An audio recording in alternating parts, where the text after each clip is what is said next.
BJP के तर्जुमान अल्ताफ ठाकुर हमारे साथ मौजूद है। सर, जानना चाहेंगे कि एक जानिब बीजेपी जो है दफा 370 के एब्रोगेशन की उपलब्धियां जो है वो गिना रही है और दूसरी तरफ जिस तरह से फिर एक बार महबूबा मुफ्ती का बयान सामने आया है कि कुछ भी हासिल नहीं हुआ, यहां तक कि जो सिक्योरिटी सिनेरियो है उस पर उन्होंने सवालात खड़े किए हैं, यहाँ का जो डेवलपमेंट प्रोसेस है उस पर सवालात खड़े किए हैं, तो किस तरह से आप रेट? देखिए, महबूबा जी की आंखों पे शायद पर्दा पड़ा है उनकी हार के बाद। जिस तरह से शर्मनाक हार इस इलेक्शन में महबूबा जी की हुई है, तो उसने लगभग मुझे लगता है कि आंखें ही बंद की है। 2019 के बाद पत्थरबाजी बंद हुई, स्टोन पैलेटिंग, बम, ग्रेनेड, धमाके, कैलेंडर, ये सब कुछ तो अब एक हिस्ट्री बन गई है, इनमें से अब कुछ नहीं है। उसके बाद महबूबा जी के सामने बड़े बड़े प्रोजेक्ट्स की इनाग्रेशन, यहाँ नरेंद्र मोदी जी ने की जड़मोहर टनल देखिए, और भी बड़े बड़े प्रोजेक्ट्स। और जहां तक आप देखिए कि कश्मीर जो 24/7 में से लगभग 18 घंटे बंद रहता था, आप जम्मू कश्मीर 24/7 खुला रहता। और जहां तक उपलब्धियों की बात है, 2019 के बाद कश्मीर में अमन है, कश्मीर में शांति है, पीस है, प्रोग्रेस है, प्रॉस्पेरिटी है। अब कश्मीर में कोई रोक टोक नहीं है और कश्मीर का जो दुकानदार है, रेडी वाला है, गाड़ी वाला, हर कोई अपनी काम कर, ये सबसे बड़ी अचीवमेंट है। और जिस तरह से 2019 से पहले एक कॉमन कश्मीरी घर से निकलता था और डर रहता है कि शाम को घर में पहुंचूं या ना पहुंचूं, एक सेंस ऑफ सिक्योरिटी जो एक आम कश्मीरी को चाहिए थी, वो 2019 के बाद देश के प्रधानमंत्री और देश के गृह मंत्री ने उनको दी है। जहां तक अचीवमेंट्स का सवाल है, देखिए इस बार जो डाटा पेश किया गया, जम्मू कश्मीर सबसे ऊपर जीडीपी में था। ये भी तो एक बहुत बड़ी अचीवमेंट है सेंट्रल गवर्नमेंट की, एलजी साहब की, कि जम्मू कश्मीर जो हमेशा लास्ट में चलता था, आज जीडीपी में सबसे ऊपर वो आ गया। ये कि एक बहुत बड़ी अचीवमेंट। और मुख्तलिफ हालात जब उठाकर देखते हैं, चाहे अमन हो, चाहे शांति हो, चाहे पीस हो, 2019 के बाद जम्मू कश्मीर पीसफुली चल रहा है, अमन है, यहाँ शांति है, या अब ऐसी यहाँ वक़्त नहीं होते हैं।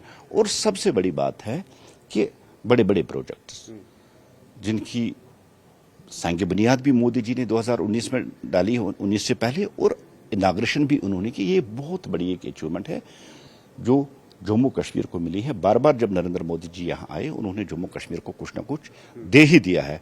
और आज जम्मू कश्मीर विकास और डेवलपमेंट के रास्ते पे बड़ी तेजी के साथ आगे चल रहा है। इसलिए मुझे लगता है कि महबूबा जी ने शायद आंखें बंद की है, उसको ये डेवलपमेंट, ये अमन और ये शांति शायद दिखाई नहीं दे रही। तो और डोनाल्ड ट्रंप की मुदाखलत पर भी उन्होंने सवालात उठाए हैं और ये कहा है कि उनको इंटरवीन करना पड़ा और कहीं ना कहीं जो गवर्नमेंट है वो उसे पीछे भाग रही है, वो कबूल करने में नाकाम रही है। महबूबा जी बेखबर है। आज सुबह ही डोनाल्ड ट्रंप साहब का स्टेटमेंट आया है कि मैं भारत के वजीर आजम से बात करूंगा, और खाली जो टर्फ वो भारत को ही नहीं लगा, कनाडा को इससे ज्यादा 35% लगा है। और देश के जो दुनिया के जो 90 देश है उन पे लगा है, खाली भारत ही नहीं है। और जिस तरह से वो बार बार हमारी देश नीति पे सवाल उठाती है, मैं महबूबा जी से सवाल करना चाहता हूं, जो टीआरएफ खूंखार आतंकवादी तंजीम है, वो अमेरिका ने बैन की, किसके कहने पे बैन की, किसके प्रेशर में बैन की? ये तो भारत की विदेश नीति है ना, जिसके तहत खूंखार आतंकवादी तंजीम को भी बैन किया गया है। पीडीपी की हमेशा एक ही लाइन रही है, कहीं नहीं कहीं भारत को नीचे दिखाना, भारत की सिक्योरिटी फोर्सेस को डिमोरलाइज करना।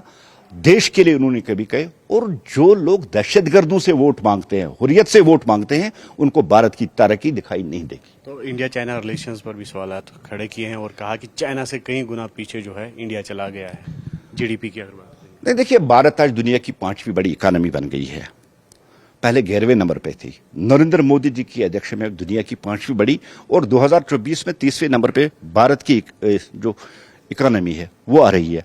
अब चाइना हमसे पहले डेवलप्ड कंट्री था, लेकिन नरेंद्र मोदी जी का 2014 के बाद जिस तरह से उन्होंने देश की कमान संभाली है, भारत ने हर एक सेक्टर में तरक्की, चाहे वो विदेश नीति हो, चाहे वो जीडीपी हो, चाहे वो इकोनॉमिक सेक्टर हो, हर जगह, चाहे वो डिफेंस सेक्टर हो, हर जगह भारत ने एक नाम कमाया। और आज भारत दुनिया के हर इस फैसले में शामिल होता है, बड़े बड़े कंट्रीज में। और आज भारत के बगैर दुनिया की जितने भी मीटिंग्स होती है वो इनकम्प्लीट है। ठीक है, चाइना हमसे अभी आगे है, लेकिन भारत बड़ी तेजी के साथ विकास के रास्ते पे चल रहा है। बहुत जल्द भारत दुनिया की तीसरी इकोनॉमी बढ़ेगी।